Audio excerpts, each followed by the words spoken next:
Welcome to Woodstock City Council. It is Thursday, February the 18th, 2021. This meeting is being held electronically in accordance with Section 238, subsection 3.3 of the Municipal Act and Section 16.6.24 of the City of Woodstock Procedural Bylaw. This meeting is being live streamed on the city's YouTube channel, and a recording of this meeting will also be posted on the city's website following the meeting. An agenda of the meeting can be found on the agendas, meetings, and minutes page of the city's website. Councillors will be raising their hands in view of the webcam when moving a motion, requesting to speak, and when a vote is being taken. If a member of council is disconnected or having technical difficulties, we will take a recess in order to attempt to rectify the issue. If technical difficulties exist that prevent the meeting from continuing, the meeting will be adjourned and reconvened at a later time. If a councillor needs to leave the meeting at any time, they're requested to inform the clerk. And with that, I would ask all of the councillors to turn on their webcams. Welcome, everyone. And I think before we begin with the agenda, just a little clarification. There's been a lot of discussion in the community lately about tiny homes. And recently, County Council approved funding and is looking for tenders for proposal on Parkinson Road on an existing site with county housing. And for clarification, I think maybe some of the wording that's been used has caused a little bit of angst with some of the neighbors.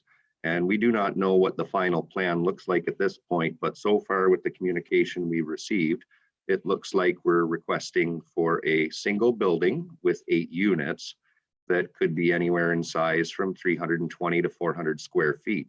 Much like Indwell, and I guess you could consider the site at Van Sittert Ave that Indwell has, you could consider those tiny homes, but it's different than what some people have seen in the press in other communities with sea containers and sheds or whatnot. So it's not quite the same type of proposal, but the community will learn more about it as the process moves along.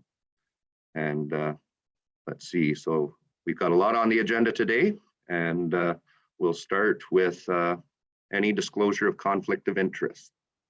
Councillor Accioni.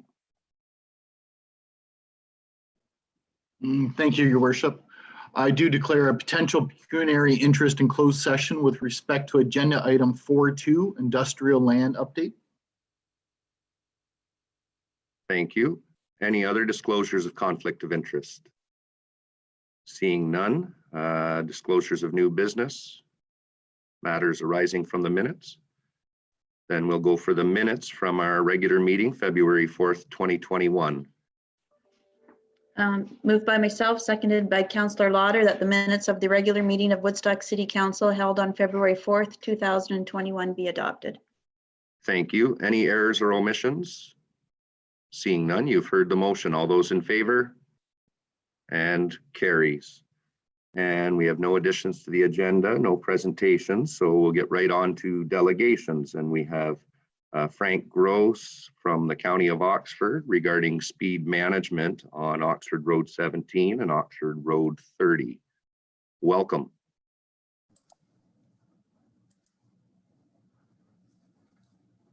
Thank you, Mayor Birch. Can you hear me okay? We sure can. Thank you. I'm also joined by David Simpson, Director of Public Works, and Sean Van Acker, Transportation Supervisor with the county as well. I will share my screen.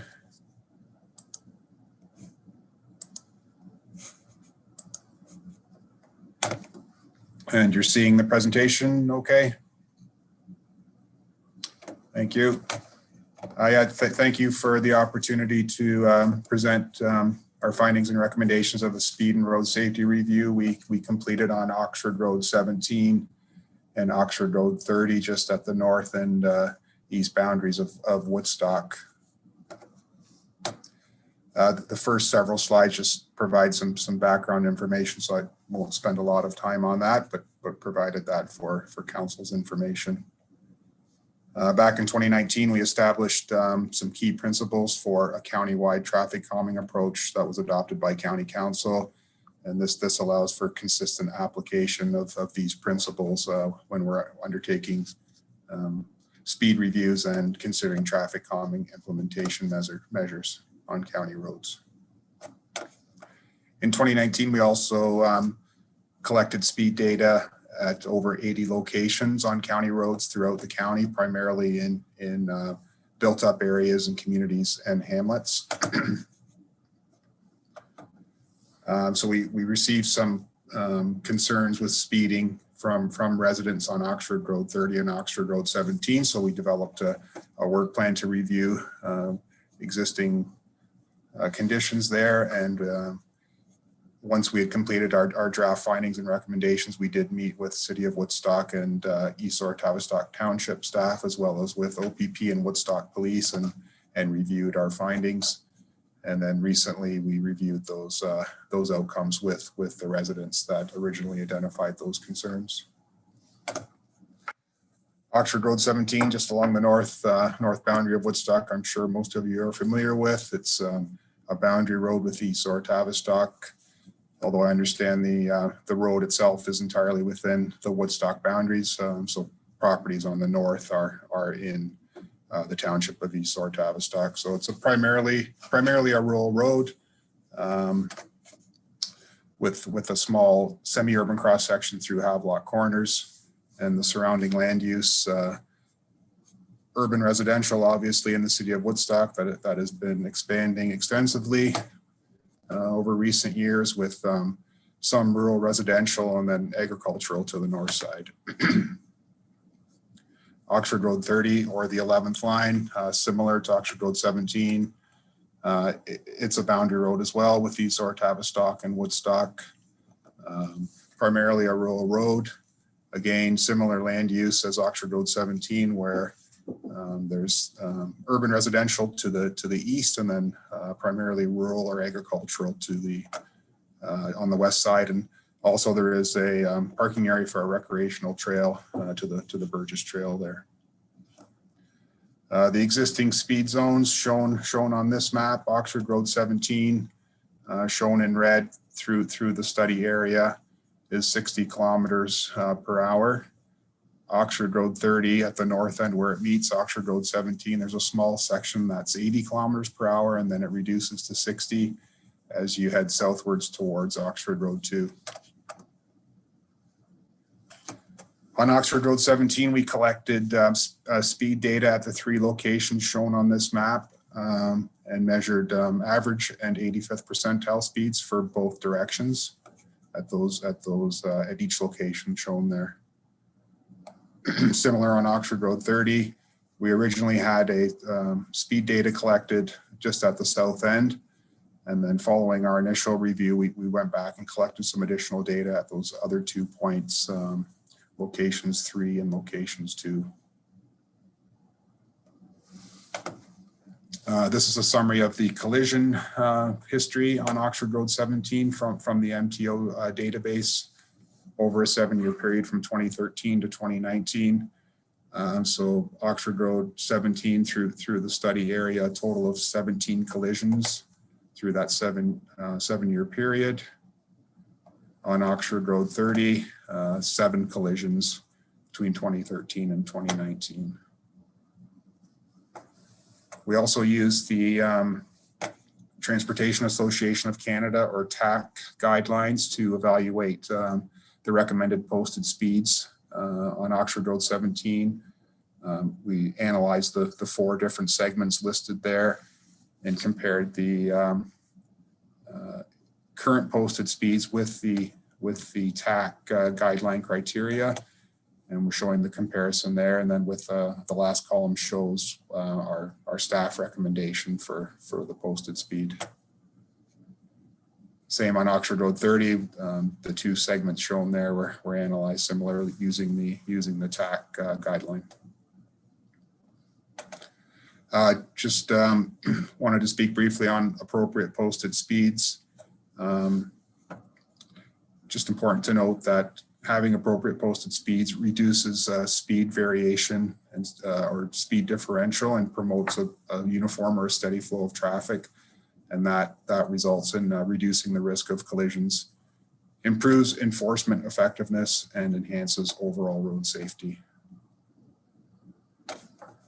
Speed variation or differential, it's widely known that it has a greater impact on collision rate than absolute speed, where your risk of collision is lower when you have a steady flow of traffic.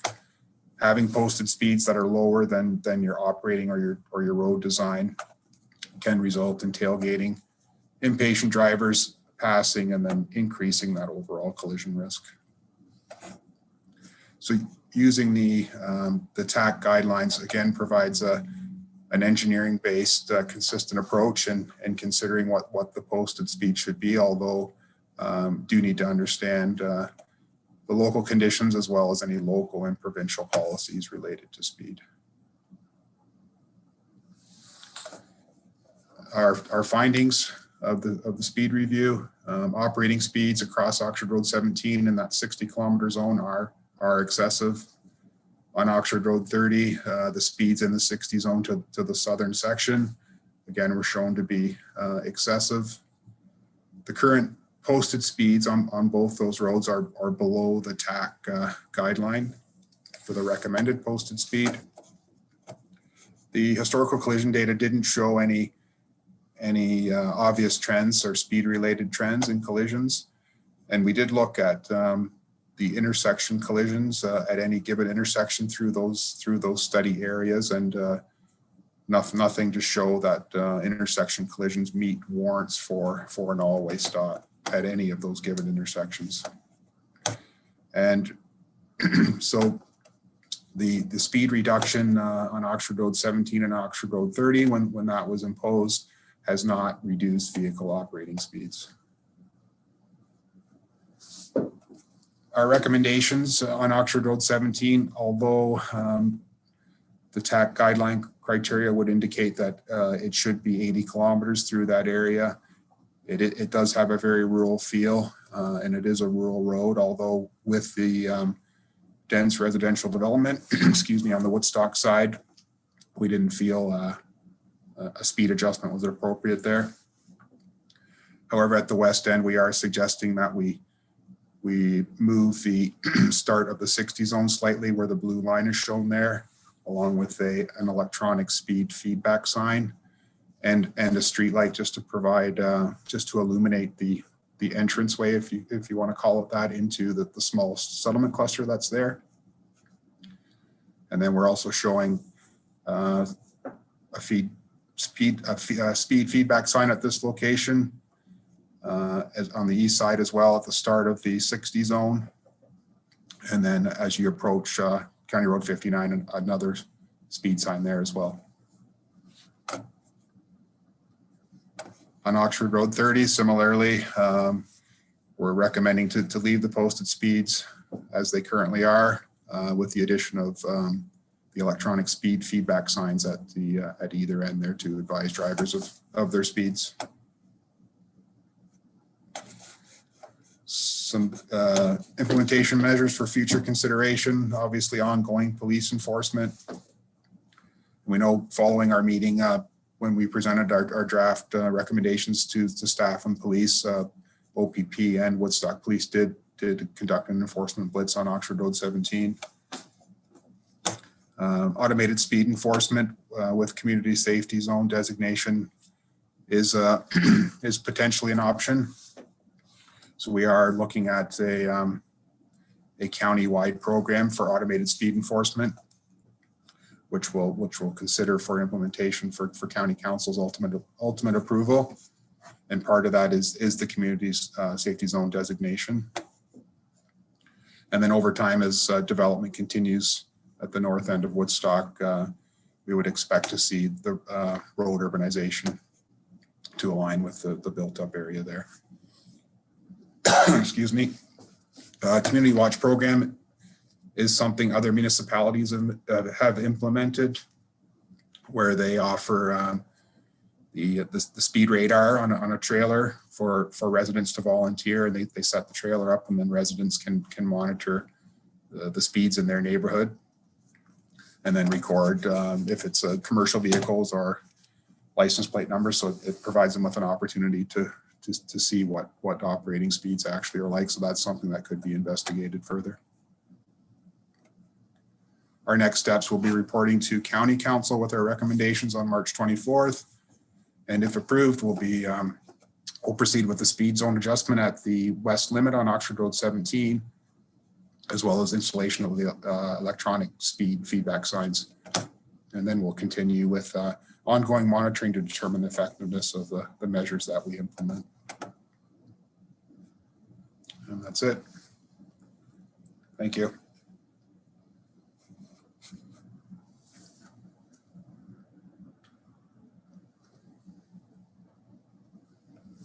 Thank you. Questions of council. Councillor Fraser. Thank you, Your Worship, and through to Mr. Gross. Just excuse me, a couple of things. Is there any intention to expand this speed safety, road safety program research from Township Road 14 along 17 to Township Road 4? I'm interested in that because the residential development there is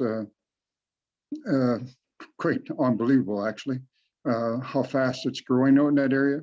So more residents, more traffic. Most of the traffic, I suspect, is going to flow eastward along 17 towards 4. And certainly, I'm not too sure, but I suspect at some point there'll be some sort of traffic signal other than a stop sign at 17 and 4. But I'm curious as to, have you made any plans on this type of study from 14 to 4 on 17? Yeah, thank you through the mayor to the councillor.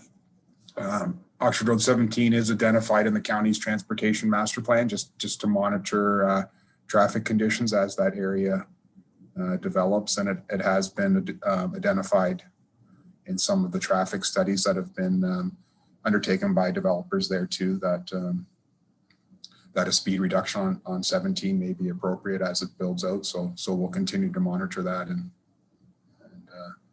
look at the operating conditions as development continues there. Okay, certainly I would be interested, and I suspect the rest of the council, Woodstock Council, be interested in seeing a report once you've gathered more information there. And if your worship, if you don't mind, I have a couple more questions I'll just continue with. Can you expand your definition of automatic speed enforcement? Actually, and I'll just interject before we get the answer from Mr. Gross. If you could stop sharing the screen, and we'll be able to get everybody back up on view. And was that everything you needed in that question, Councillor Fraser, or was there more you wanted to add? Actually, I had a couple more, if you don't mind. Okay, go ahead. Let's keep going. Just what actually do you mean by automatic speed enforcement? I would like to see automatic speed enforcement done with automatic radar, that we had at one time that slowed everybody down on the 400 series highways. Certainly that's something I always want to see come back, because if anything reduces speed is automatic radar enforcement, right? To the vehicle, not necessarily the driver. So I was curious what your definition of automatic speed enforcement entails. Yeah, thank you. So automated speed enforcement is currently permitted in school zones and community safety zones. So essentially photo radar. So again, to meet the regulatory requirements, it has to be a school zone as defined by the Highway Traffic Act, or a community safety zone as designated by municipal council. So that is something that's being taken into consideration. I don't consider community safety zones of any benefit unless there's enforcement, of course. There's certainly, that helps when there's enforcement, but the present enforcement by police officers, they can't be there all the time. And I think that was about it. Thank you, Your Worship. Thank you. Further discussion? Councillor Schadenberg.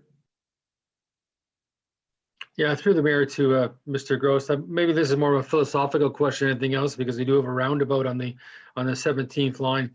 Did you think that in the future there might be one further east, or would you prefer traffic signals further east? Like I'm thinking around the 14th and the 17th, which is what Ron Fraser had alluded to, or maybe even the 15th and the 17th line. Where's the philosophies of roundabouts versus traffic lights? Where do they, I guess, debated back and forth on? Yeah, thank you. Through the mayor to Councillor Schadenberg. The county's preference overall would be to see a roundabout over traffic signals, just because of their lower maintenance requirements and their reduced environmental impact. It keeps traffic flowing. So again, that would be subject to more detailed review of a specific location, however. Thank you. Further discussion? Councillor Lauder. Thank you. Through to Frank.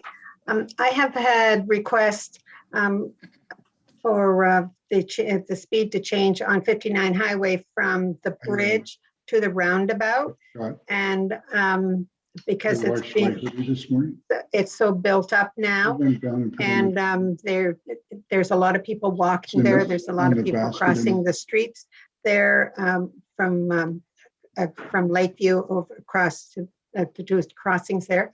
So I just wondered if there's been any thought of if that changed from 60 to 50 in that area.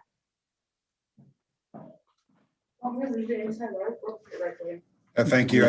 I believe we would undertake a similar review then and collect some speed data there and do a similar analysis. And we understand from Woodstock staff that request may be coming through Woodstock City Council. Thank you. Thank you. Councillor Accioni.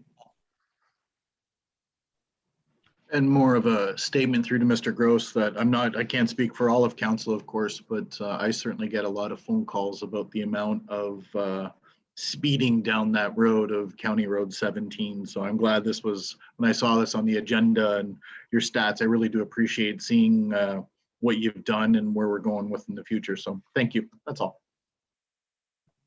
Thank you. Thank you. Anything further? Well, thank you very much, and we'll move on to our next delegation.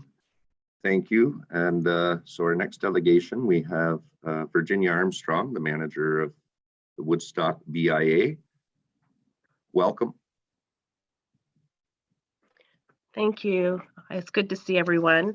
Good afternoon, Mayor Birch, councillors, staff, and guests. Today I have been requested by the Board of Management of the Downtown Woodstock BIA to bring to council an amendment request for the C5 zone, which is the downtown. And under 15-1 uses permitted, they would like to ask that the following be excluded. And they are as listed: hostel, boarding house, homeless shelter, lodging, other than council approved motel or / hotels, and refuge and church. So they have asked me to bring this to the board for consideration by council. Thank you. Questions of council? Councillor Talbot.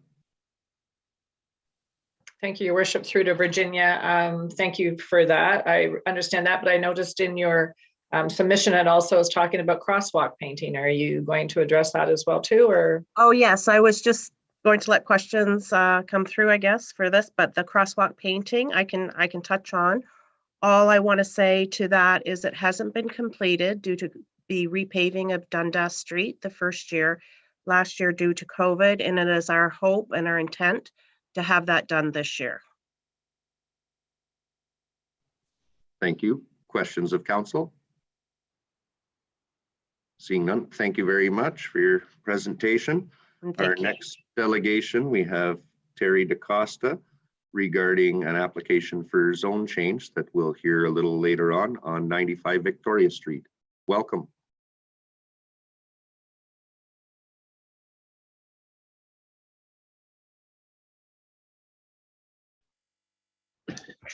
Thank you, Mayor Birch and Council. I'm here for any questions you guys may need.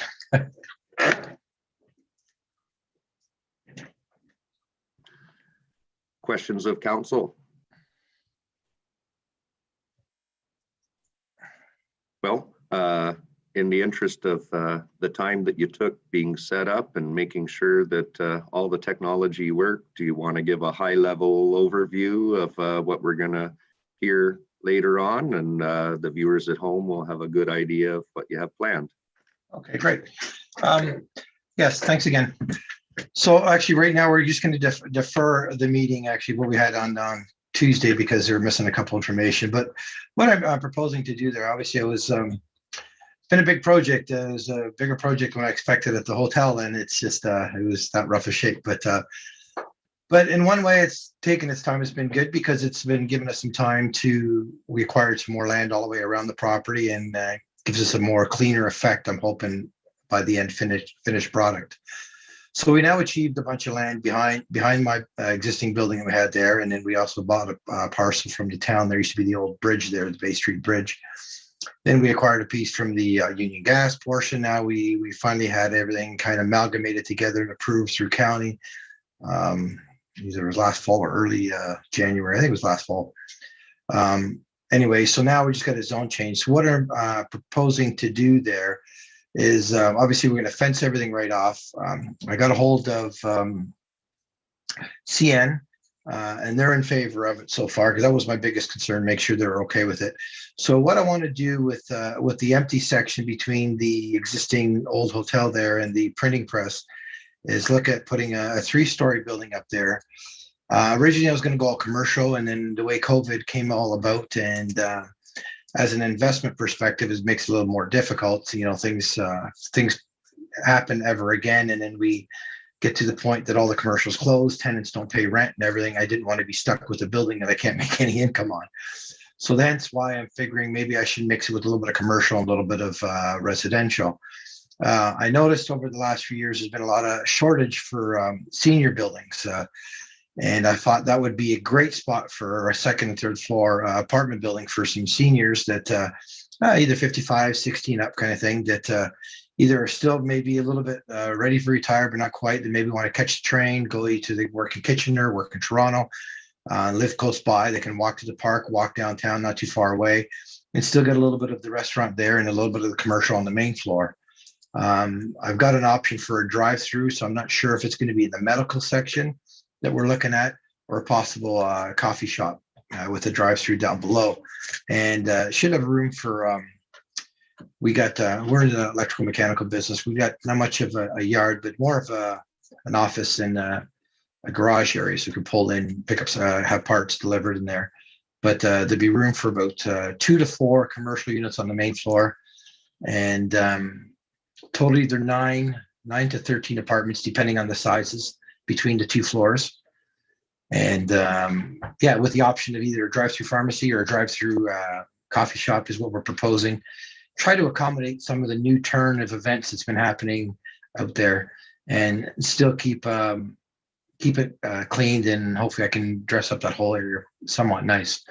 The back of the building, obviously we're gonna have to put a noise wall, which we've talked to CN about, and we're working with a company right now into designing for noise and impact. And at the end of the day, the apartment part of it basically will boil down to the impact and noise vibration analysis report. I mean, if that comes back everything okay, then we'll proceed. And if it doesn't, well, then I guess I'm stuck to commercial. But that's the intent, clean it up and hopefully make a nice uniform building so that they both kind of match, and fence off the whole backyard of it. Maybe some decorative fence on the one side and part of the front, and clean up that corner, because it's been an eyesore for a while, and it's been a long go. Obviously, we've been working on it, as well as trying to work on our business and take care of customers, but it's getting there. Now in kind of one way it was kind of good, it's kind of a little bit delayed because now we've come up with all these different perspectives and all the additional land around this to make it fit, and we'll accommodate for the parking, et cetera, et cetera. Other than that, I think it's going to look good. I think it'll clean up the area, and we'll get a little bit of multiple use there. Well, thank you very much for highlighting that for us, and consider this a dry run, as Council will be deferring it, and we'll have you back in the future. Thank you very much. Sounds great. Now we'll go on to consideration of delegations. So our first one is a motion on the presentation regarding speed control measures from the county. Councillor Accioni. And moved by myself, the Woodstock City Council support the recommendations presented by the Oxford County Public Works Department regarding speed and road safety concerns on Oxford Road 17 and Oxford Road 30. Thank you. And a seconder, Councillor Fraser. Discussion. Councillor Fraser. I was just going to second the motion, Your Worship. Thank you. We've heard the motion. All those in favor? And carries unanimous. And next up is the presentation from the BIA. Councillor Fraser, and seconded by Councillor Talbot. Thank you, Your Worship. That Woodstock City Council refer the request from the downtown Woodstock BIA to restrict permitted uses in the C5 zone under the city zoning bylaw to planning staff for a report. Thank you. Discussion? Seeing none, you've heard the motion. All those in favor? And carries unanimous. And we don't need one for Victoria Street. And so we'll move on to planning reports, looking for a mover and a seconder for the deferral on 95 Victoria Street. Councillor Accioni, and a seconder, Councillor Talbot. Moved by myself, the Woodstock City Council defer the application for lands described as part block A plan 160, parts 3 to 10, 41R 9470, parts 1 and 2, 41R 9470, part lots 19 and 20, concession 1, East Oxford, part lot 7, 8, 11, and 12, north side of Henry Street, Plan 212 in the city of Woodstock, rezone the subject property from transitional industrial zone M4 and highway commercial zone C4 to highway commercial zone C4 and special highway commercial zone to satisfy conditions of recently approved severance applications B17-26-8 and B20-44-8, and to facilitate the development of a 3-story commercial building with residential uses in the upper levels. Thank you. Discussion? I think we'll save our planner on this one for when it comes back. You've heard the motion. All those in favor? And carries unanimous. Next one is for the zone change on the west side of Griffin Way, south of Devonshire Ave. Looking for a mover and a seconder. We'll go Councillor Fraser as the mover and seconder, Councillor Accioni. Thank you. Thank you, Worship. Woodstock City Council approved the application for zone change, file number ZN 8-20-23, submitted by the City of Woodstock for lands described as Part Block 4, 41M-362, being Part 2, Plan 41R-10055 in the City of Woodstock, and whereby the lands are proposed to be rezoned from Special General Industrial Zone M3-14 to Special General Industrial Zone M3-35 to facilitate the development of a pharmaceutical and drug product industry for the purposes of cannabis research, growing, and processing. And further, that any comments received from the public were reviewed and considered before the decision was made in relation to this planning matter. Thank you. Ms. Haschler, welcome. Thank you. So this application for zone change is currently owned by the city of Woodstock, but the applicant is actually a number company from Toronto, which is looking to establish the proposed use. So the application for zone change is to rezone the lands from a special general industrial zone, which is M3-14, which is applied to the subject property as well as the surrounding lands, which are all part of the city's industrial park. And then the applicant is proposing to rezone the lands to a special general or to an amended special general industrial zone, which would be an M3-35. And that would be to permit a pharmaceutical and drug product industry. And that would be for the purposes of cannabis research. And then they would also be growing and processing the plants there as well. So as council may recall, the subject proposal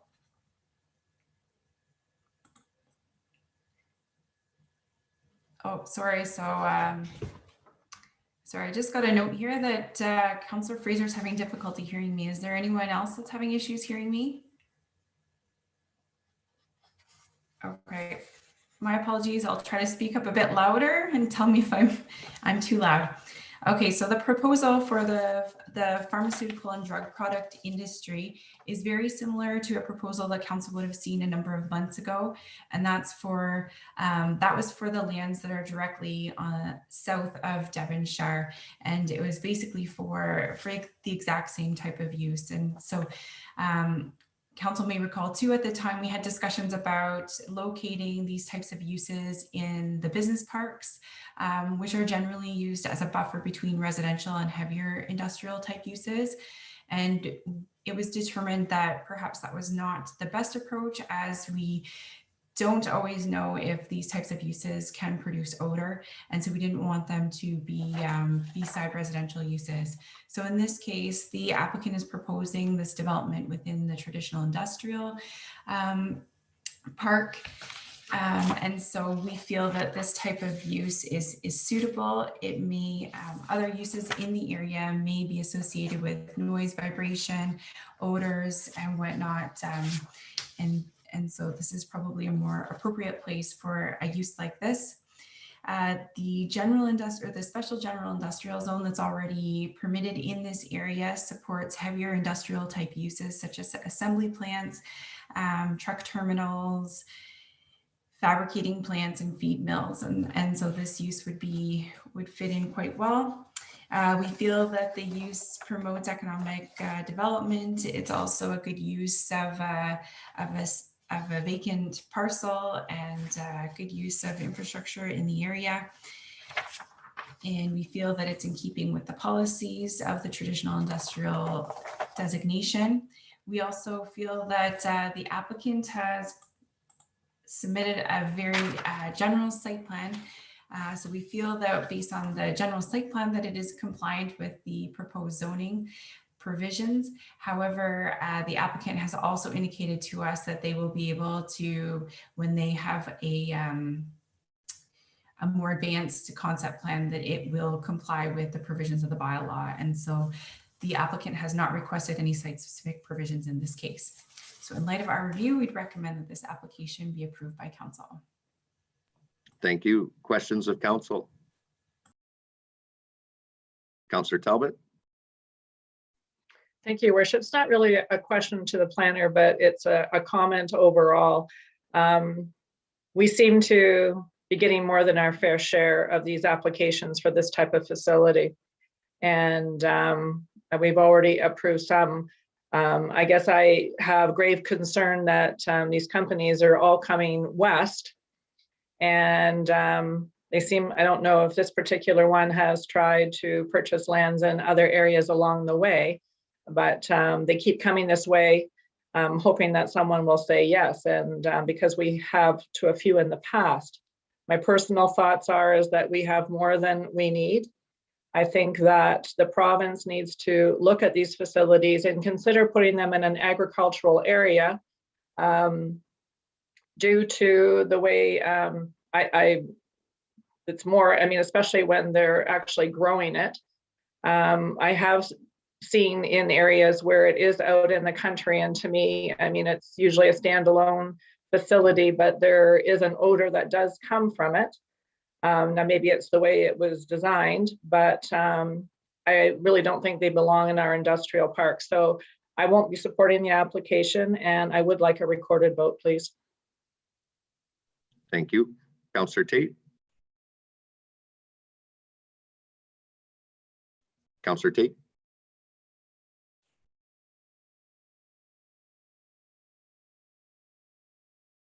I can't hear you, Trevor. Sorry. Go ahead, Councillor Tate. Just echoing Councillor Talbot's comments. Actually, Councillor Lauder and I had a discussion about that exact same thing. We're concerned that so many are coming this way. And then last night they were talking about the Greenbelt expanding further, which is going to affect us. So we're going to get more of these. I do think this is a terrible location. I will not be supporting. I haven't supported any of them other than the one down in Council. They should be in a different location, and I understand the concerns of the other people in the business park, so I won't be supporting it either. Thank you. Councillor Accioni. Thank you, Your Worship. I too am not in favor of this location. I did second the motion just simply to bring it to the floor. I've got the same concerns. I'm not going to repeat everything. It's just with the residential area being that close, you know, maybe some future areas that are farther on the outskirts of the town and everything I might be more in favor of. But I think with the green belt and everything else, I think the exact same concerns as Councillor Talbot has mentioned. So just want to echo that. Thanks. Thank you. Councillor Lauder. I echo the same concerns that my fellow councillors have.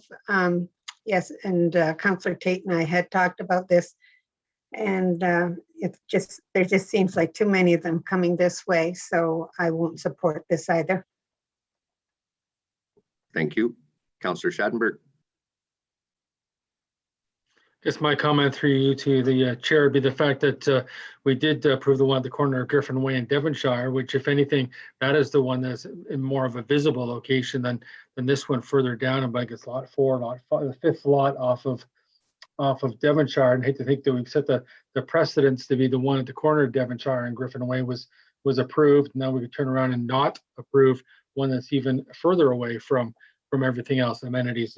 I could think of schools and Cowan Fields and church and everything else that's in that area. So I think, unfortunately, we've set the precedence, and I hate to be the one to be a positive of something that maybe in theory I'm negative to, but I think we've set the precedence, so I'll have to be vote in favor of it.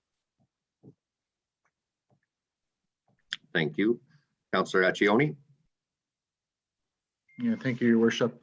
And that's why I've been going back and forth to what Councillor Schadenberg has said, because we have kind of set that precedent. I think our position, or in my opinion anyways, as a city, we have such limited land use right now for other businesses that I guess I'm looking for more of a variety. I'm hoping than, you know, duplicating other things myself. So thanks. Thank you. Councillor Talbot. Thank you, Your Worship. Just in response, I understand where Councillor Schadenberg is coming from. He makes a very strong point. I guess my biggest concern is similar to Councillor Accioni's, is we are tight on industrial land. We are developing more, but I mean, I think that our community is better suited to other uses. And when does enough become enough? The facility on Tecumseh is quite large. I thought I saw a cannabis leaf on Firestone's old building, and we have approved the one on the corner of Devonshire and Griffin Way. And I mean, if this is what we're opening up to, I mean, might as well put a for sale sign on the highway and say, bring all your companies here. And because they're looking for places to put up these facilities. And if they know that we're willing, but I think as a community ourselves, we have to decide how many more of this type of industry do we need in our community? And everybody is quite well aware that the farther that you come west, the land is cheaper. And they can build their facilities a lot less than keeping them close to Toronto. Again, I don't know, we need to go to the province and say, hey, maybe you guys need to look at rezoning this and putting it in an agricultural area, or limiting the number of these facilities that are actually going to be licensed and put up. Like, you hear so many different stories about how much cannabis is actually on the market. People are still going, whether it's medical or whatever, they're going to other areas and producing, they're not even buying this stuff. So I think we really need to take a hard look and maybe draw a very hard line in the sand going forward, that we're not interested. Thank you. Further discussion? Councillor Schadenberg? Yeah, through to the chair. I guess I don't want to use the word precedent again, but obviously by saying it, I've just used the word precedent again. Last July 9th, I think it was the council meeting in 2020, it came to a sale of property of the city of Woodstock for the specific use of this cannabis. And now they're coming back to us asking for a zoning change. So we've approved the sale of the property subject to a zoning change. Now they're coming to us for a zoning change, and we're going to say no when we've already kind of given them a half thumbs up to purchasing the property on Griffin Way in the first place. And I'm not saying we're sound like we're backtracking by, again, I'm hedging at both directions too, but we've already sort of given them conditional approval on buying the property initially last summer. Thank you. Further discussion? Seeing none, then there's our clerk. Welcome for the vote. Okay. Thank you, Your Worship. So the motion on the floor is to approve the application, and Councillor Talbot has asked for a recorded vote. So we will start with Councillor Talbot. No. Councillor Accioni? No. Mayor Birch? Yes. I'm sorry, Mayor Birch, I couldn't hear you. Yes. Is that a Can you yes? Yeah. Yes. Councillor Fraser? Yes. Councillor Lauder? No. Councillor Schadenberg? Yes. And Councillor Tate? No. Okay, thank you. The motion is defeated. Okay. Thank you very much for that. Now we'll need a motion to not approve with the rationale from council.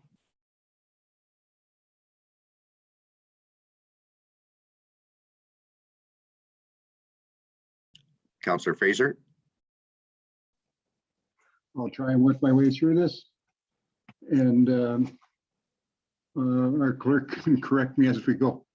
The Woodstock City Council not approve the application for zone change, file number ZN 8-20-23, submitted by the City of Woodstock for lands described as Part Block 4, 41M-362, being Part 2, Plan 41R-10055, in the City of Woodstock, whereby the lands are proposed to be rezoned from Special General Industrial Zone M3-14 to Special General Industrial Zone M3-35 to facilitate the development of pharmaceutical and drug product industry for the purposes of cannabis research, growing, and possession.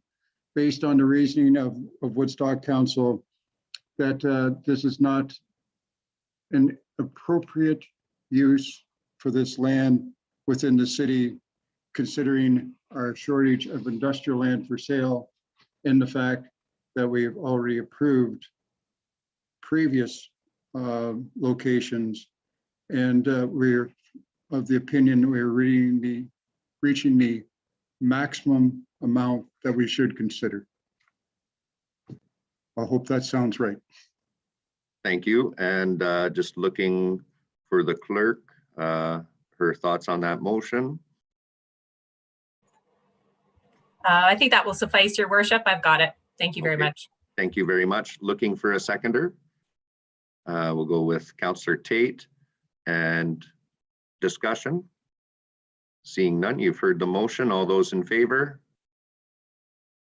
And approved. So approving meaning denied. Thank you. And our next item on the planning agenda, we have the application for zone change for 305 Robinson Street. So looking for a mover and a seconder on that one.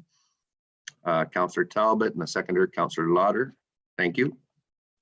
I'll move that Woodstock City Council approve the application for lands described as Part Lot 25, Plan 77, being Parts 25, 41R 8218, and Part Lot 1, Plan M3 in the City of Woodstock to rezone the subject property from Special Residential Zone 1, R126, to Special Residential Zone 2, R236, to facilitate the construction of a duplex.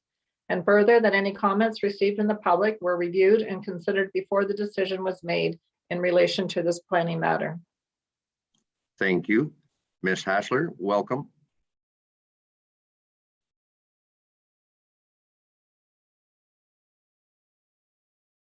Oh, can everybody hear me? Ms. Hassler, we'll turn it over to you. There we are. Thank you. So this application for a zone change is to rezone a property that council may recall has been created, first of all, as it was originally part of a rear yard infill parcel. And then later on, so the original one was done in 2007. And then the applicant added additional land in 2019. And so there's a fairly large parcel that's being created behind the parcels on Robinson Street. And the applicant has approval to build a single detached dwelling, but has since applied for this zone change to facilitate a duplex on the subject property. I'll just scroll down here and I can show what the applicant is actually proposing. I should note too that the site-specific zoning would also address a reduced frontage. So with a duplex, the frontage is required to be 18 meters. And in this case, the applicant is proposing 5.5 meters. So this was originally approved when the severances and zone change were originally approved in 2019. And that was for the reduced frontage for a single detached dwelling. And now because the applicant's applying for a duplex, we would have to amend that in the zoning to allow for that reduced frontage for the duplex. So that's why council is seeing that today. The overall size of the property is 2,940 square meters, and site-specific zoning that was done previously as well had required that the building be located in a specific spot so as to not compromise any future development of the area. As council is probably aware, there's a lot of these lots in the Robinson Street area have very deep depths to them. And the thought is that at some point in time, perhaps if someone came along and assembled all the parcels, then there could be a smaller plan of subdivision that would go in that area. And so we are also recommending that that provision with respect to the setbacks of where the dwelling would be located, that would be carried through into this proposed R2-36 zoning as well. The subject property is designated low density residential, which permits a variety of low density type dwelling types. So singles, semis, towns, and low rise apartment buildings. The proposal is in keeping with the density for low density residential, and the property being rezoned to an R2 meets all the provisions of the R2 zoning. The application was circulated to staff, and staff were supportive of the application, and we did not receive any comments or concerns from neighboring property owners. So our opinion is that the application promotes infill and intensification. It's suitable for the area, although we're introducing a duplex to the area, which is predominantly single detached dwellings. It is set back behind houses on Robinson Street, so it shouldn't affect the character of the streetscape or the area. And then we also feel that the site is obviously large enough to facilitate adequate parking. In fact, the applicant's proposing to provide 6 spaces for the 2 units. There's also adequate space for drainage, grading, and landscaping. So in light of that, we recommend that this application be approved. Thank you. Questions of council? Councillor Talbot? Thank you, Your Worship. Just in a comment at the planning meeting on Tuesday evening, I believe it was a neighbor was concerned about some of the mature trees that were going to, or how many were going to be affected. And if I'm not mistaken, I believe Mr. Eade had said that there was only 2 being removed and that there would be others planting. Was that correct, Ms. Ashler? So through Mayor Birch to Councillor Talbot, I believe you're correct. There were 2 trees.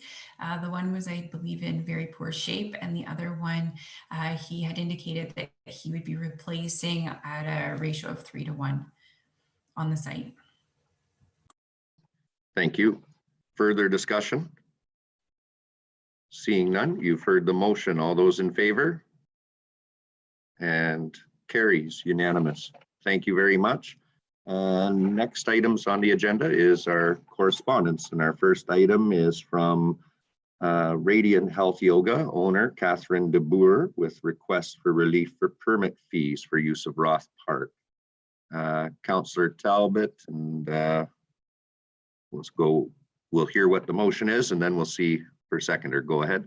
Thank you. I'll move that Woodstock City Council approves the request from Radiant Health Yoga for temporary relief from the permit fee for the use of Roth Park for outdoor yoga classes up to 4 times per week until October 31st, 21.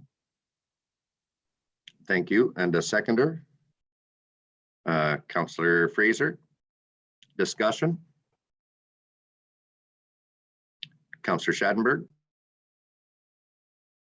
Yeah, through the chair, maybe to the Parks Department. I was wanting to know what, if you want to attach some dollars and cents to this, about how much are we not saying giving away, but if we were to accept this bylaw, this idea, how much would somebody be paying under normal circumstances to say rent for an hour a park space like this? Your Worship, through to the councillor's question. On the fee bylaw, I believe that space is $6 an hour. I'll have to double check. So it isn't much, but one of the more important pieces to this is there's no additional expenditures. We would be cutting the grass in this park space no matter what, where if people are asking for building space or other spaces, there are additional expenditures, or if someone was asking for a ball field, let's say, there's additional expenditures to getting that set up. Where this one doesn't. Thank you. Councillor Talbot. I just wanted to comment that Catherine has ran Radiant Health downtown for quite some time. And I mean, she's only one of many businesses that have been affected by COVID. And we still don't know where this is all going this year. I mean, the way that vaccines are being rolled out and the way that the variants are coming through, we could be in this type of situation for still some time to come, even if we look forward. And I'm thinking that if we can do something, and as Mr. Connors has said, the hourly rate is not a huge sum, but if we can give some type of relief so that people are still able to do a business, then I think we should try and help them, because I mean, it's getting very hard for some to stay in business these days. Thank you. And Councillor Lauder. Thank you. Just a comment. Yes, waiving the fees is against the city's policy, and under normal circumstances, then we would be looking at this in a different way. But with the struggling businesses, I think we have to do everything we can to help them, and it's not going to cost us anything. So I certainly agree with this motion. Thank you. Thank you. Councillor Accioni. Yeah, thank you, Your Worship. Just want to basically say the same thing, that of course our hearts and thoughts go out to all business owners these days trying to just simply survive, and such a small part we can do as a city council to assist another business and encourage all businesses to kind of think outside of the box of ways they can survive at this point, let alone just be profitable. But survival is key. So I appreciate Catherine's sending the submission, and certainly support it, and encourage everybody else to look at supporting as many small businesses as we can. So thank you. Thank you. And I think we may end up having quite a few more of these come to council for karate lessons, taekwondo, dance studios, weightlifting, and several other businesses. So I guess we'll be prepared to hear more of these in the future. You've heard the motion. All those in favor? And carries. And our next item on the agenda is the correspondence regarding county council composition from the town of Ingersoll. Councillor Tate. I'll make the motion that Woodstock City Council supports the proposed changes to the composition of Oxford County Council as outlined in report number A-002-21 from the town of Ingersoll. Thank you. And a seconder, Councillor Fraser, and discussion. Councillor Tate. Could I just have the CAO comment on this resolution to explain it to the public, what it says and the effect it would have? I know I've had comments from not the public, but other people saying that per taxpayer, our taxpayers are paying the same amount as one of the township taxpayers. So if you could just clarify what this motion was. Thanks. Your worship, through to Councillor Tate. Just by way of background, in November, Warden and Township of Norwich Mayor Larry Martin attended all of the area municipal council meetings, seeking support for the status quo for the county council composition of 10 representatives. The status quo did not obtain the required triple majority support to confirm this composition. And I believe there's a looming deadline of the end of March to provide the province with a county council composition supported by a triple majority of the area municipalities. And failing this, the Minister of Municipal Affairs can make a regulation to conduct a review, but in this review, the minister shall have regard to the principle of representation by population. So I'm not aware of any other proposals for county council composition from the county being forwarded between now and the looming deadline. And so I think Ingersoll is to be applauded for taking this leadership position and proposing a fresh alternative that actually has regard to the principle of representation by population.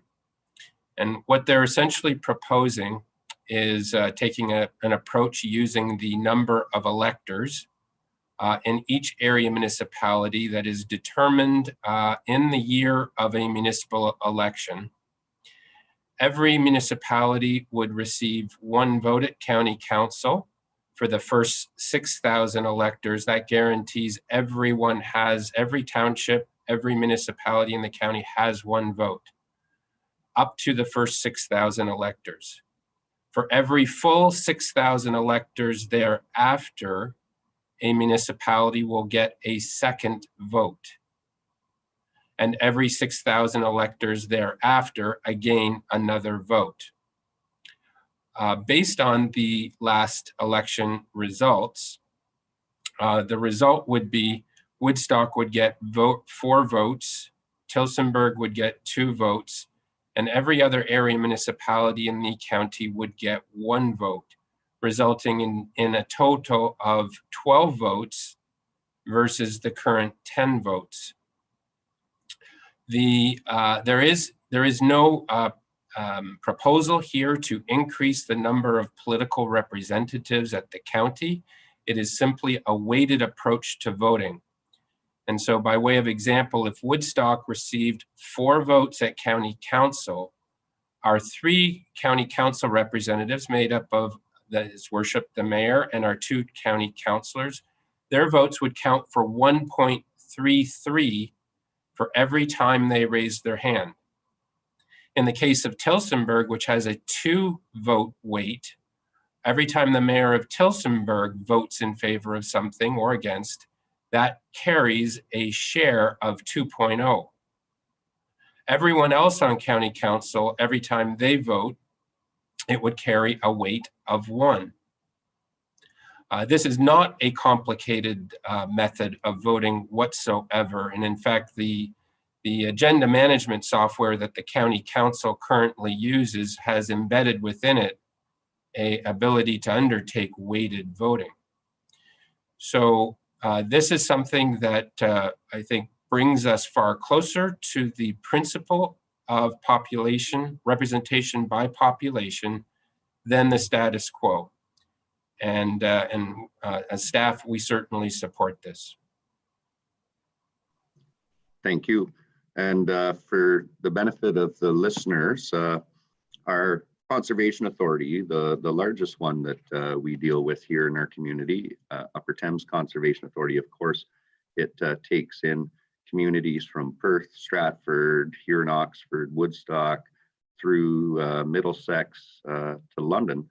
And many of our municipal politicians have sat on that board for years from some of our neighboring municipalities, and of course are quite familiar with weighted vote process. And very good point made regarding the existence of the ability within the agenda software that the county utilizes right now. Councillor Tate. Yeah, just through to the CAO, I just had further to that, I just wondered if he could comment right now what the burden is on our taxpayers for anything that we passed at the county compared to, say, a smaller township. And can I have a recorded vote on this too, please? Your worship, through to Councillor Tate. Based on the current levy numbers, as I understand them, the city of Woodstock carries greater than a 36% share of the county levy, but only maintains a 30% representation by vote at county council. Is that the substance of the question, Councillor Tate? Yeah, that's good. Councillor Schadenberg. Maybe this is a point of clarification as much as anything else, Chairman. Maybe one of the 3 members on county council can answer this question. This does not solve the scenario, though, as to how the warden will be elected at every election every 4 years. This just goes to the weighting system at every specific meeting and on every specific bylaw and motion. Yeah, you would be correct in that. So this doesn't address anything with the selection of warden. It's more about the representation and the votes that take place by the representatives. Further discussion? Okay, then we'll have the clerk back on. Thank you. Thank you, Your Worship. So Councillor Tate had asked for the recorded vote, so we will start with you, Councillor Tate. Yes. Councillor Talbot. No. Councillor Accioni. Yes. Mayor Birch. Yes. Councillor Fraser. Yes. Councillor Lauder. Yes. And Councillor Schadenberg. Yes. Thank you. That motion is carried. Thank you. Next item on the agenda, we have the correspondence regarding the tax rate for rail right-of-ways. Councillor Lauder. I'll move that Woodstock City Council supports Resolution 27-2021 received from the Township of Terrace Bay, requesting the Minister of Finance of the Province of Ontario to undertake ongoing consideration of municipal taxation for railroad rights of way properties based on a per ton mile concept. And further, that this resolution be circulated to the Township of Terrace Bay, the Honorable Doug Ford, Premier of Ontario, the Honorable Peter Bethlenflavi, Minister of Finance of Ontario, the Honorable Dave McKenzie, Oxford MP, the Honorable Ernie Hardeman, Oxford MPP, the Association of Municipalities of Ontario, the Northwestern Ontario Municipal Association, and the Rural Ontario Municipal Association. Thank you. And a seconder? We'll go Councillor Schadenberg. Discussion? Councillor Lauder? Could I have Mrs. Hilderly speak to this resolution? I was going to say that based on all your years of experience within the finance department, continuing with your consultancy work afterwards, that you would be able to explain payment in lieu and rail rates. But we do have the treasurer here with us. So go ahead, Ms. Hilderly. Thank you, Your Worship, through to Councillor Lauder. Basically, this is an idea of how we make the railways pay for the rights of way they have across our lands. Basically, the rights of way are where their railway tracks run, and they have to pay property taxes on that. In Ontario, the concept is they pay on a per acreage basis. MPAC tells us how many acres we have. The Ministry of Finance sets the rate, and that's how we bill the railway companies. The other option that many provinces use in Canada is called the per ton mile. And this basically looks at the total amount of tonnage that's taken across the rails within a jurisdiction. They apply a small factor for cost per kilometer, and they come up with the assessed value. What happens then is that municipalities use the assessed value and their own tax rates. The contention is that it's many circumstances, this will result in higher taxation, which will help municipalities finance the various costs we have associated to having railway rights of way in our community, such as maintaining level crossings and things like that. So I would suggest that it would be appropriate to support this motion. Thank you very much. Councillor Accioni.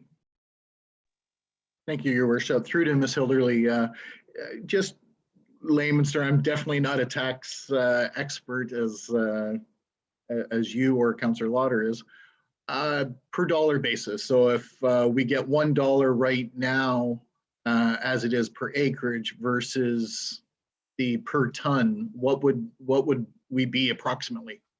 Could you kind of give me an idea?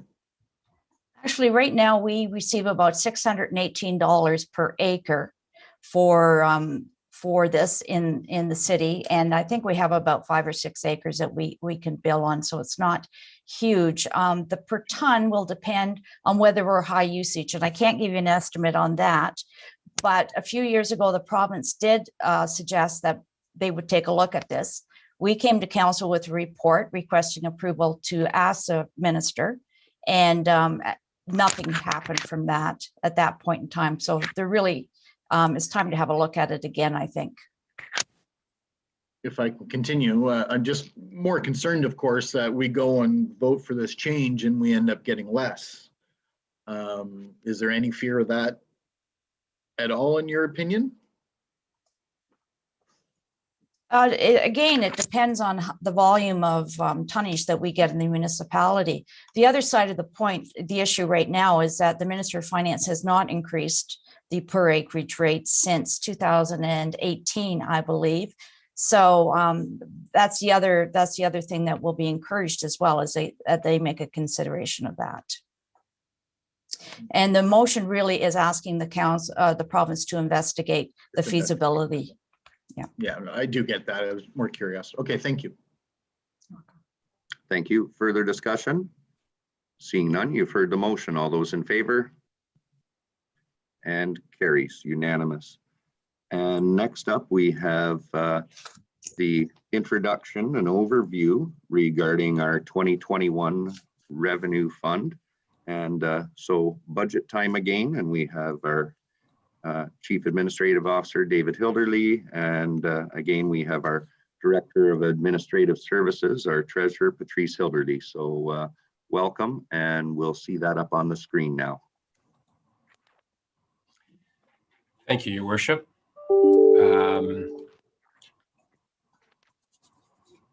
So this afternoon, Mrs. Hilderly and myself, not David Hilderly, will provide a high-level overview of the 2021 revenue fund budget. My apologies. This will be followed by a detailed line-by-line overview, that is page by page, line by line overview of each city department budget over 2 evenings next week, being Tuesday and Thursday, the 23rd and the 25th, starting at 5 p.m. The departmental lineup is as shown on this slide.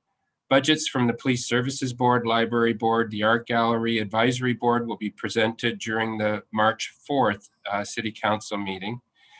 And these are all open meetings of City Council, which will be held virtually, live streamed and recorded to YouTube so that residents can access them. Budget documents will be available on the city website, as will video recordings of these budget meetings. And the budget approval is scheduled for the March 18th meeting of City Council. So just to wind it back for a moment to the 2020 budget, as Council was deliberating and set to approve the 2020 budget, the province went into lockdown. That delayed our budget approval until April.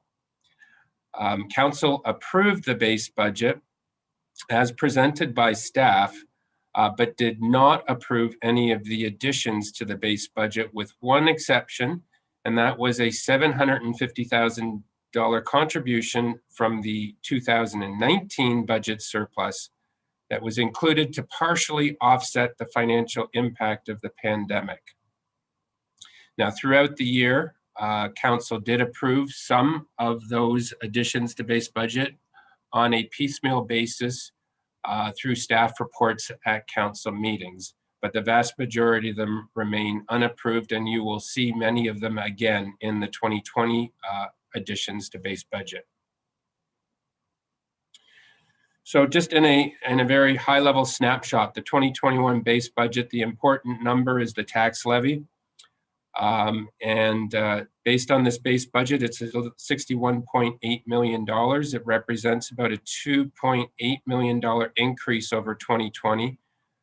In percentage terms, that's 4.9, and it produces a 2.51% change in the tax rate. This lays out the tax levy increases over a number of past years. These tax levy increases, you can see 2021 proposal just shy of 2.9 million is consistent with the levy increases in each of the more recent years. I think the important thing to highlight, though, is that these increases in prior years represent the total levy increase and include any additions to base budget that were approved by City Council. The levy increase this year, it's important to note, represents just the base budget without any increases from those additions to base budget that Council may approve. And I forgot to mention earlier, I wanted to preface the budget discussion by saying that this is definitely not a normal budget. There are several pressures that are impacting this budget, and one of them is obviously the ongoing pandemic. Staff began preparing budget estimates in the fall of last year when Woodstock was in the yellow protect tier for pandemic restrictions. And then came along the second emergency declaration, lockdown and stay-at-home order from the province that was issued at Christmas time. Realizing that the budget was now overly optimistic, staff revisited their budget proposals to reflect this likely reality of a lockdown till mid-February. And so while this budget reflects our current reality, there may be more circumstances that arise throughout the year that take us off course from these estimates. So moving on, we'll take a closer look now at some of the impacts to the budget this year.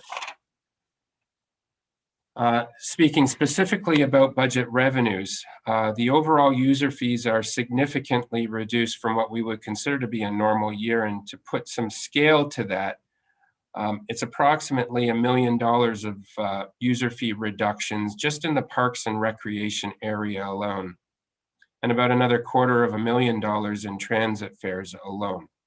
So there's a significant impact to the budget because of the impacts from the ongoing pandemic.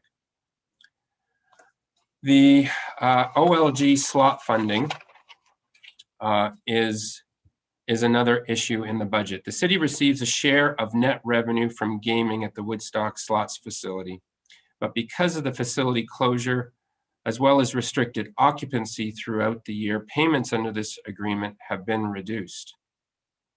The city uses OLG funding to support the community grants program and other grants, capital financing, as well as just generally taxpayer relief. Now, we apply this funding 1 year behind, meaning we spend funds that were received in 2020 in the 2021 fiscal year. Now, that means the 2022 budget will similarly be impacted from revenue reductions that result from closures and restricted occupancy that occurs during this year. So this year, the impact to the budget is a reduction of about $1.14 million of funding from this item alone. We also are experiencing reduced rental incomes because of the Hydro One and Market Center leases coming to their end. Now, on the positive side, we'll move to some good news. The city continues to experience strong growth. There's an increase of about $100,000 in the budget from additional taxes that comes from growth through mid-year assessments. And overall, there's about a 2.3% assessment increase that is related completely to growth, meaning new construction in the city. The budget also includes funding from the province under the Safe Restart Ontario funding, and that has been used to help mitigate some of the impacts to our revenues, as well as some of our increased expenditures.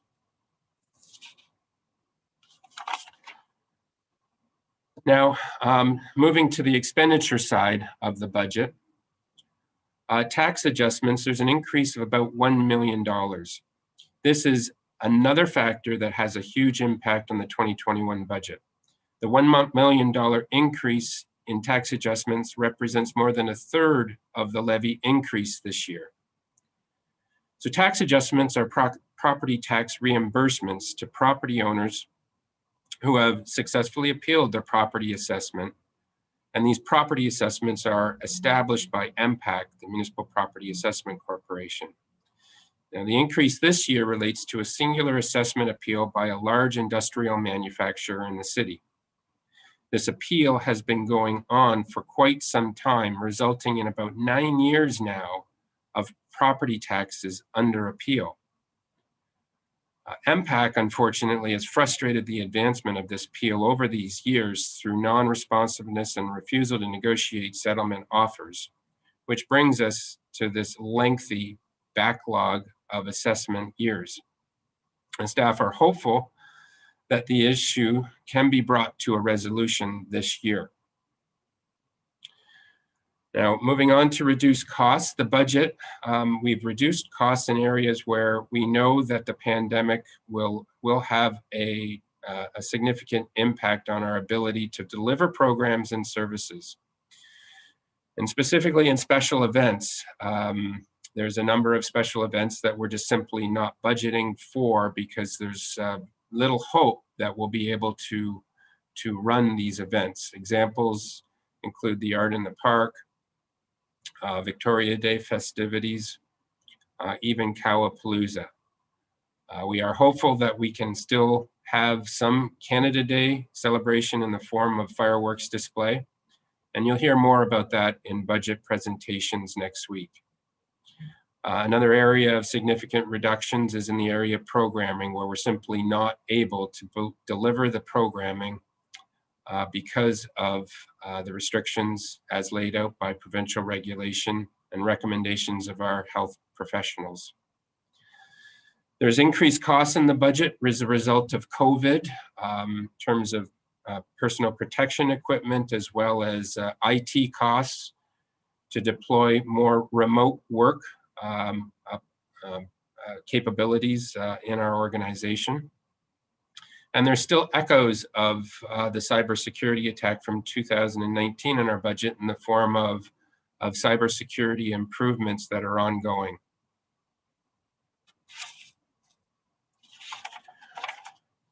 Okay, so we'll just turn our attention now to some of the recommendations for additions to base budget.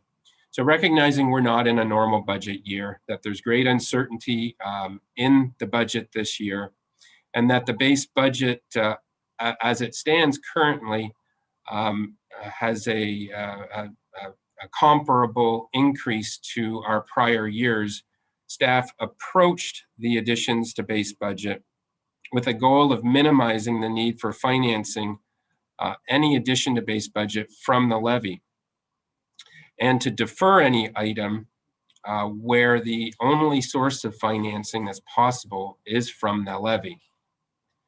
And so an example of this is in the reserve contributions, where annually we request council to consider increasing reserve contributions for the asphalt reserve as an example.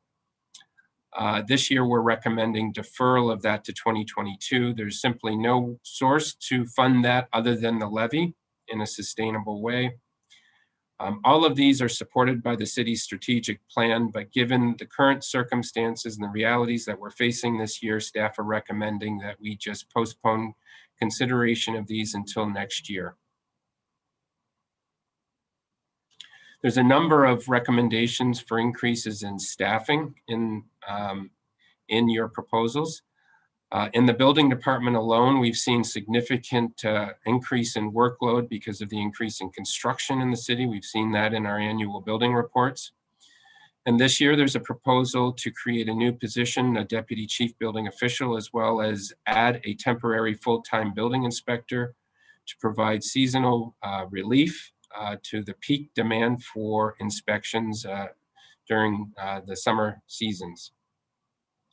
Both of these are financed from the building permit fee reserve and do not affect the tax levy. There is a request from our Administrative Services Department for a part-time tax clerk. There are two recommendations for additional staffing in economic development.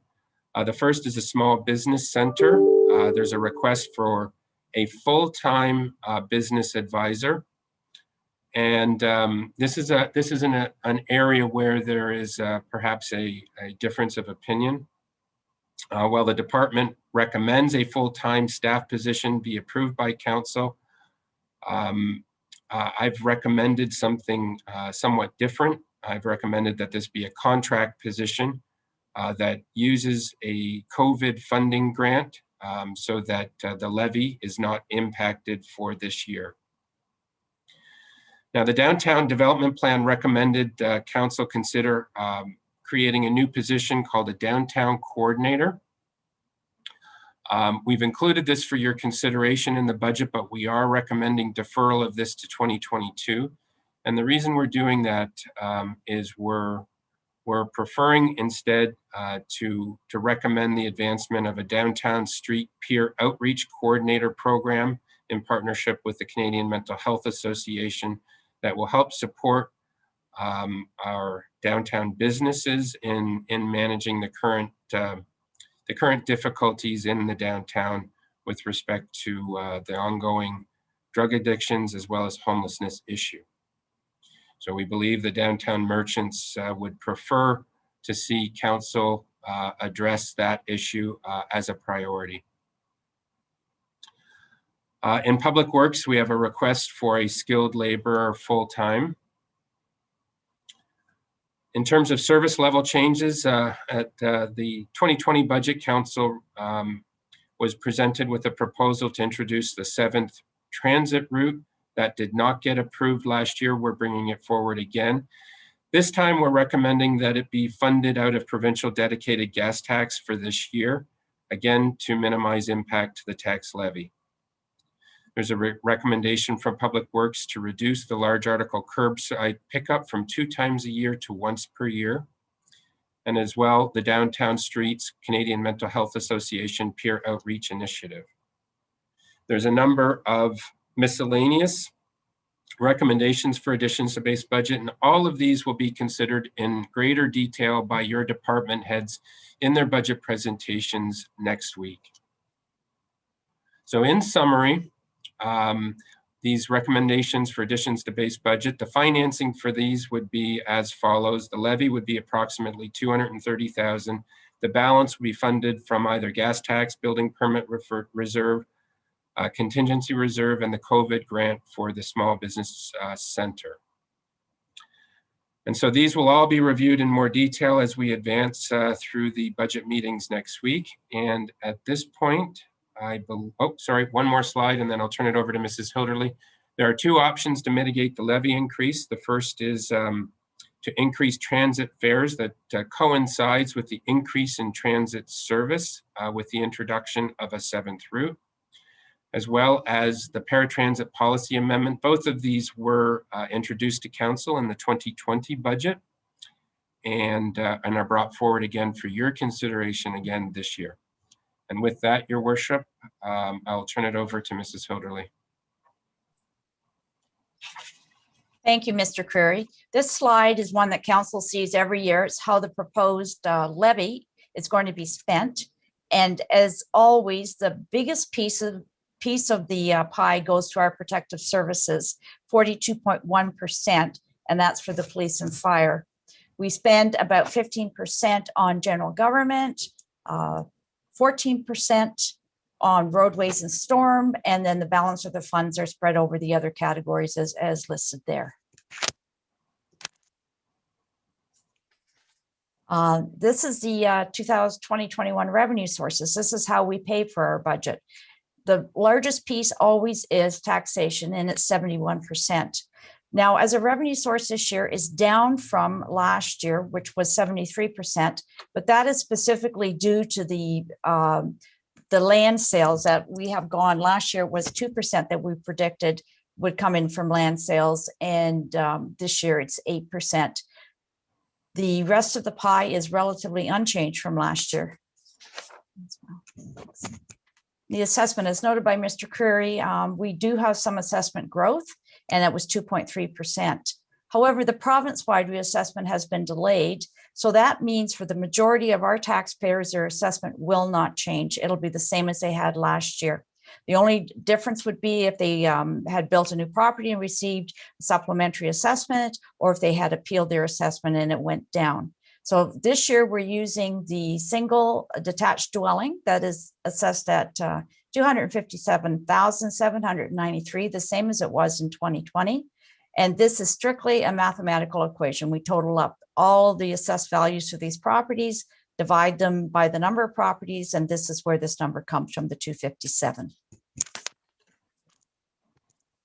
Now, the tax impact on the average home, tax rate increases by 2.51%, and that represents an increase of $61.44 compared to 2020. Now, if we include the recommended additions to the base, the increase becomes $70.80 or 2.89%. This can be reduced to approximately $70 or 2.85% if we take into account the proposed mitigation to the levy increases that were recently discussed. And however, for the most part, people will have their taxes increased based on 2.15%. There's never any guarantee. The amount of the increase or decrease really depends on the changes to the assessment on your property, which of course this year has been fairly minor. I wanted to draw Council's attention to the 2020 surplus. According to the preliminary budget, the surplus is $3 million. Now, we just want to caution you that all of these numbers are preliminary and subject to adjustment. We continue to make entries on a daily basis. This budget still includes the surplus that was generated by the library and the police department, which gets allocated to these boards. And once that's happened, the surplus is reduced to approximately $2.7 million. We are still finalizing the safe restart funding we received from the province to offset our COVID-related costs, particularly in transit. We want to be sure that the amount that we're including in this year's, in the 2020 actuals is accurate, and that some of that money should not be deferred until 2021. In the case there is a deferral is required, then that will reduce the surplus accordingly.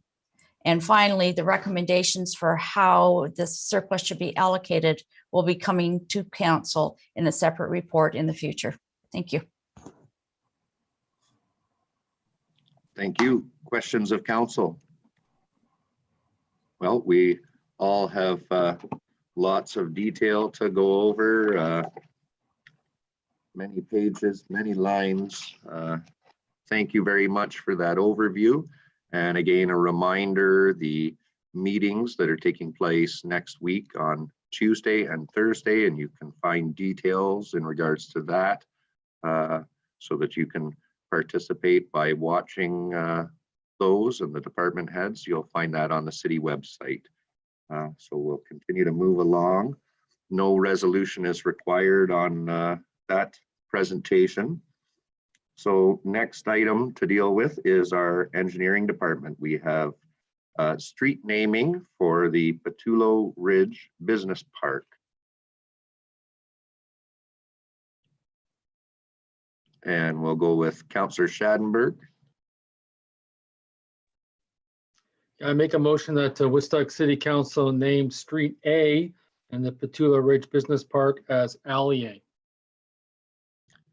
Thank you. A seconder. Councillor Lauder. Discussion. Councillor Schadenberg. Yeah, I just wanted to follow up with that to sort of say, as of in recent times, we've named some of these major streets and subdivisions or areas after the original farmers that worked these properties, say Woodall and Griffin and other names along those lines. So I thought Alley would be important because they were the owners of that property. And that's the main street coming off of Patulo. Not to say there won't be any side streets to be named in the future, which is always a possibility, of course. Thank you. Further discussion? Seeing none, you've heard the motion. All those in favor? And carries unanimous. Next, we have the Clark Street at Dundas traffic signal replacement. Councillor Talbot, and looking for a seconder. Councillor Tate. Go ahead, Councillor Talbot. I move that Woodstock City Council award the tender for the Clark Street at Dundas Street traffic signal replacement to Dufferin Construction Company in the amount of $442,914.23, inclusive of HST, and the amount over the approved budget be financed by funds in the reserve for capital projects. Thank you. Discussion? Seeing none, you've heard the motion. All those in favor? And carries unanimous. And next up, we have street naming for the Woodstock Trail subdivision. Councillor Fraser. Thank you, Your Worship. That streets A and B be named as per council's direction, and that Woodstock City Council name the streets in Woodstock, the Trail subdivision, as Street A, Edinburgh, and Street B, Leslie Street. Thank you. And a seconder, Councillor Tate. Discussion? Councillor Fraser. Thank you, Your Worship. To me, this is a sort of a no-brainer, and Leslie isn't really entirely on our list, but Edinburgh is already a street that's out in the Trail subdivision, and this will be an extension of Edinburgh Street, which reflects back to our Scottish heritage in the community, which certainly I take pride in saying. I'm Scottish either by blood or by intake or previous intake. Leslie is a reflection of some of our citizens in this community, in particular Jim and Dorothy Leslie, who have been huge community contributors to this community, supporting our parks and recreation. They're industrialists, retired now, successful industrialists within our community. And I think it's time to recognize them currently while they're still here, to see that sign go up in the street. That's my position on it. Thank you, Councillor Tate. Yes, fully support the motion. I just had a little background too on Mr. Leslie. He was a timberland employee for 44 years, started as a machinist and worked up to be a partner with Walter Booth. He was on our hospital board for 12 years, and he was on the apprenticeship board for a number of years. His sons also have well, the one's retired, but his son has another very successful business in town, a fantastic family. Big contributors to the community, and I couldn't think of a better way to honor them. Thank you. And further discussion? Seeing none, you've heard the motion. All those in favor? And carries unanimously. And next on the agenda, we have the tender for the transit van. Looking for a mover and a seconder. Councillor Lauder, and a seconder, Councillor. We'll go Councillor Ascioni. Thank you, Councillor Lauder. I'll move that City Council award the tender for the purchase of one transit van from Move Mobility Inc., and that the additional funds be financed from the Equipment Replacement Reserve. Thank you. Discussion? Seeing none, you've heard the motion. All those in favor? And carries unanimous. And then we have the Oxford County 2021 Development Charges Study Update. And we have a report here from staff with some areas where they're looking at the estimates and what the impact might be on the charges that we should communicate with the county. So Councillor Ascioni, and a seconder, Councillor Fraser. Thank you, Your Honor. Woodstock City Council endorsed the recommendations regarding the County of Oxford 2021 Development Charges Update Study as outlined in the report, and direct staff to submit these comments to the county as part of the public comment period. Thank you. Discussion? Seeing none, you've heard the motion. All those, oh, Councillor Fraser, or was that ready for the vote? No, actually, I'd just like to comment, a quick comment. Okay. Number one, I'd like to comment on the fact that another excellent staff report, and it what they put together makes total sense. And I think, you know, their recommendations to bring some of this information to county is more than, or let me put it this way. I hope the county listens to this, and because it makes perfect sense of what they put together. Thank you. And if given favorable consideration from Woodstock Council, I would hope that the county would take this into consideration in the study. This is definitely something where over the past 6 years, I have continued to point out some of the areas in their estimates and studies, and how one translates into the next report and the next report, and then into our water rates and so on and so forth. And that they have continued to undervalue and not fully take into account the large growth that the city of Woodstock has been having. And so quite a few projects that they need to sharpen their pencils on. And so here's hoping we have a positive endorsement from the city and that the county gives it due consideration. So you've heard the motion. All those in favor? And carries unanimous. We have one more. This is our community improvement plan. It's been a very successful plan in our downtown. We have had over $15 million of investment over the years in forms of grants and loans. And of course, those limits have remained the same for quite a while. So this is a bit of an update. So looking for a motion on the revision to our CIP grant plan. Councillor Lauder, and a seconder, Councillor Ascioni. I'll move that Woodstock City Council approve of revision to the program guidelines associated with the Woodstock Community Improvement Plans Tax Grant Back Program to include a cap to the maximum annual rebate of $20,000. Thank you. And discussion? Seeing none, you've heard the motion. All those in favor?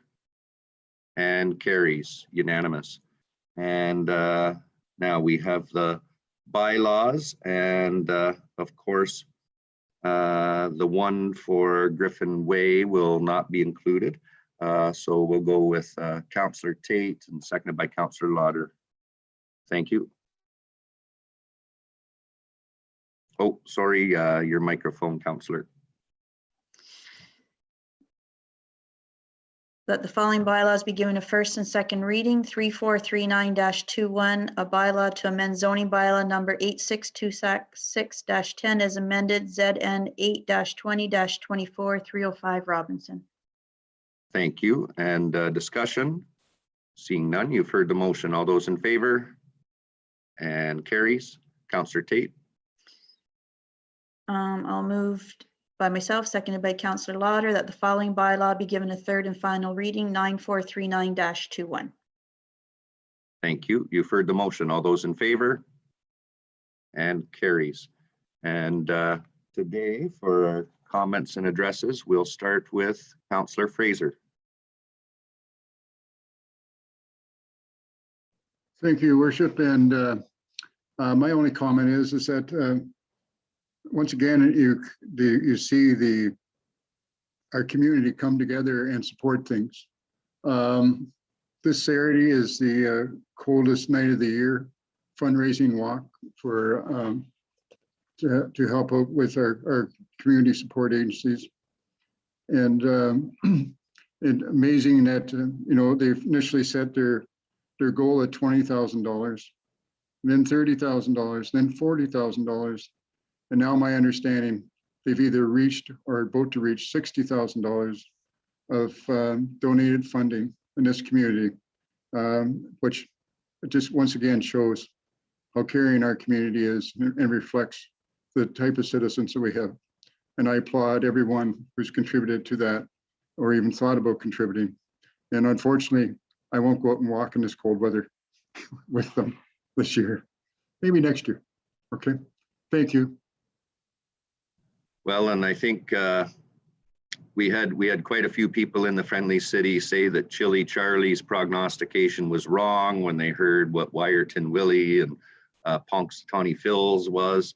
But I think Chili Charlie is proving to be right. We've had quite a deep freeze, so I don't blame you. Stay warm at home, but I know you'll be thinking of all those people that are out there walking and raising the money. Thank you, Councillor Fraser. Next up, we'll go with Councillor Schadenberg. Not to back up too far, Your Worship, but I noticed in the engineering department where it said that the street name would be Allier for Patulo Ridge. I'm not so sure if I was supposed to add a suffix to that or not.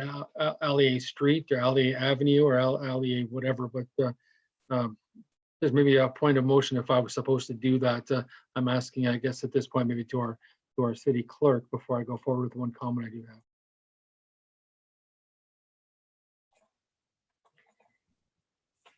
Yes, Your Worship, if I could. Thank you, Councillor Schadenberg. I had sent him a note. I wasn't sure if there was a technical difficulty and I didn't hear the prefix or if it was missed. So if we did miss the prefix, even if it's unanimous consent by council, we should circle back to that just so the engineering department and the clerk's department can confirm that as they start to put those subdivision agreements together. Thank you. All right, then we'll go right to that. So who was our seconder on that one? We had, that one was moved by Councillor Schadenberg and seconded by, well, we'll come up with a new seconder. Oh, sorry. Okay, go ahead, Councillor Schadenberg. Yeah, sure. The Woodstock City Council named Street A in the Patulo Ridge Business Park as Allier Street. Okay, thank you. And the seconder, Councillor Accioni. And all those in favor? And carries. And thank you for that point of clarification. And Now we'll move on with your closing comments. Thank you. Yeah, you mentioned that a lot of fun things, a lot of great things go on within this community. And I think not that everyone should be jumping onto social media like Facebook. In fact, you don't even have to post your birthday on Facebook, but there's something fun that's been going on recently on a page called, You Know You Grew Up in Woodstock When. For example, Phil Dunbar is well known for having a hot air balloon business, has been posting many aerial photos from back to the 1980s and beyond on his site through the same If You Knew You Grew Up in Woodstock When. A lot of great class pictures from high school and grade school, a lot of wonderful local newspaper clippings of stuff in the past, and saw a great story that was talking about Phil Poole and Joe Pember and stuff like that was just posted in the last couple of years. So you can see some really terrific local history. Like I say, just go on social media, join the group, because anybody would take you, and then go through history of time in the city of Woodstock and learn something. It doesn't matter if you've been here for 50 years like myself, or if you've been here for 5 months, you can learn some history of Woodstock. Thanks a lot. Thank you. And let's see, we'll go Councillor Talbot. Thank you, Worship. I was going to mention about the coldest night, but since Councillor Fraser has, I'll pass. And my only other comment is stay healthy and stay safe. Thank you. Councillor Accioni. Thank you, Your Worship. Big congratulations to the organizers, of course, of the coolest night of the year. Like, when you hear that kind of money raised during a pandemic, and to the public, just a huge thank you for your generosities. Speaking of generosities, continue supporting local businesses. Again, I've said this many times, they need us the most right now. As parents, we've always gone to them looking for fundraisers, everything else. Well, the businesses need our support right now. So just keep that in mind. Try to keep dollars spending here in town as much as possible. Keep our small businesses, our restaurants, are everywhere, from yoga to everywhere. Just try to spend as much as you can here in town. That's what I encourage you. And with COVID, of course, it looks like things are going to ease up restrictions wise a little bit. I still caution you to be safe. Please still wear a mask, stay protected, keep your space. But again, trying to support as best you can. So that's all for now. Thanks everybody, and stay warm. Thank you. And Councillor Tate. Yeah, just kind of on the same theme as the community coming together with this big snowstorm. Please help out your neighbors. I know when the snow plows go by, it fills in the driveways, and it's very difficult for people. And I've had a couple of complaints about the snow plows going on, especially when we get a heavy snowfall. If I could just have the Director of Public Works just comment on, once again, I know we all know that the snow plows can't lift up their blades, but if you can just comment again for the public about the snow removal. Thank you. Sure. Through your worship to Councillor Tate. Yeah, anytime we get a larger snowfall, we get many residents calling in, voicing their frustrations of the wall of snow that we put at the end of their driveway. And their frustrations are understandable, but unfortunately, it's unavoidable. For the Public Works department to provide the service of clearing each driveway would be very costly, as well as our equipment is not fabricated to make accommodations for driveways. The equipment that we have purchased is used commonly throughout Canada, a good supply that we have. And the frustrations we hear from our peers is the same that are felt through the city of Woodstock. Our operators are trained annually to help ensure they keep up their skills and experience to try to minimize any impacts that we do have. I'll do one shout out to the Snow Buddies program that we have put out. If there is anybody who does have physical limitations, is a good program, maybe not for this year, but for the next year for you to consider. And that's done through the Community Services Department. And I guess lastly, we just ask residents for their patience and understanding, especially during heavy snowstorms. Thank you. Anything further, Councillor Tate? Yeah, I just want to thank the director for that. I know it's really difficult. I know I had to go out and help my neighbor across the street the other day, and he was really frustrated, but there's not much we can do. And other than that, I know it's snowy, that everything's opened up now, and I'm hoping that sooner or later we get completely opened up, but I know people are getting frustrated, so reach out to whoever you know just to keep safe. Thanks. Thank you. And Councillor Lauder. Thank you.